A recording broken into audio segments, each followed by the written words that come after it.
Nita here with HeroesMart Homeschool Academy. Welcome to class. It's good to have you here.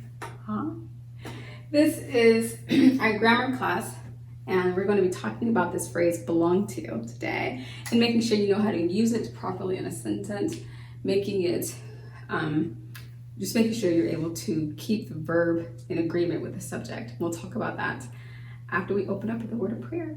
We thank you, Lord, for this time. We have to learn and grow. We seek to do the best we can and add to what we know.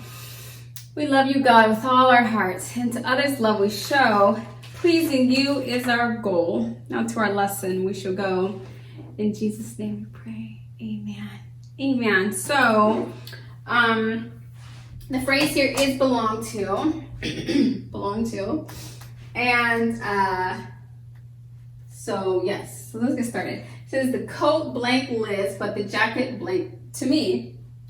So we want to put this phrase in here somewhere. And we want to make sure that it agrees with the subject. The coat belonged to Liz, but the jacket belonged to me. What we want to determine is, do we say belong like that, and then, or do we add an S to the end of belong? And the answer is you add an S, because we're only talking about one coat. So the subject is singular. Let me say singular.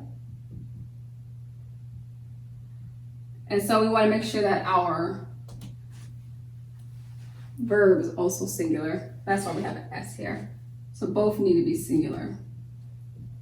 Okay, so the coat belongs to Liz, but the jacket belonged to me. Should that be belong or belongs? It should be belongs. The verb should be belongs, because how many jackets are we talking about? Uno. I'm sorry, we're talking about just one jacket. So we want to say belongs. Okay, that's better. The coat belongs to Liz, but the jacket belongs to me. What about whenever the subject is plural? What about when we have a plural subject? Then we need to add, this is no longer singular, but it's plural. We're talking about more than one shoe. Let's see what we do in this situation. The pink shoes blank Brett, but the brown ones blank the babies. So here we have a plural subject, and we also have a plural subject here as well. The brown ones, we're talking about more than one shoe, more than one pair of shoes even. The brown ones belong to the babies. So the pink shoes blank, let's add our belong to, and then we'll make sure that the verb agrees with the noun, the subject. The pink shoes belong to. Now we have a plural subject. Is our verb plural? Yes, the verb is plural. The brown ones belong to.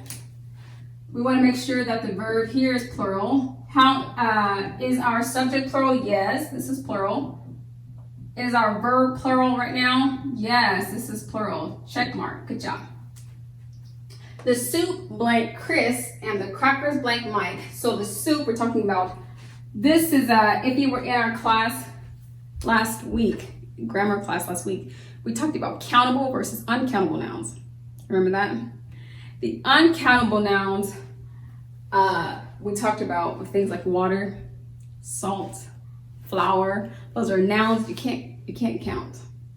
So what do? You treat it as a singular noun every time. The water is beautiful. Even if we're talking about a beautiful rainfall or great ocean or great large body of water, we say it is beautiful. The flour is fresh. We don't say the flour are fresh. The water are beautiful. The salts are nice. We say the salt is nice. The salt is salty. Don't say the salt are salty. So the reason for that is because it's an uncountable noun, which means you can't count it.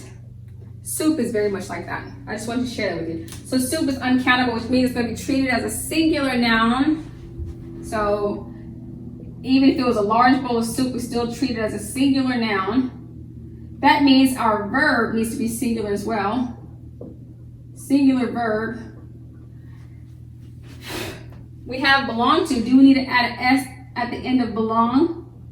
Yes, we do, to make it singular. So the soup belongs to Chris.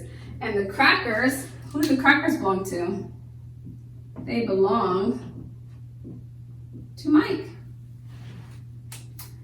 Plural, crackers is plural. The subject here is plural. And so our verb also needs to be plural.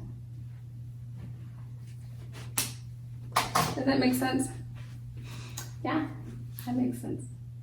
Good stuff. So you have an opportunity to work through that a little bit yourself in your workbook, and I trust that you will be able to do that with,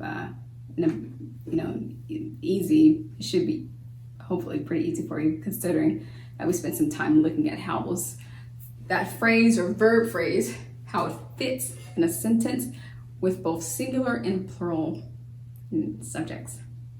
That's all I have for you today, boys and girls. Thank you so much for coming to class, for being a part of today's lesson. But until tomorrow, God bless.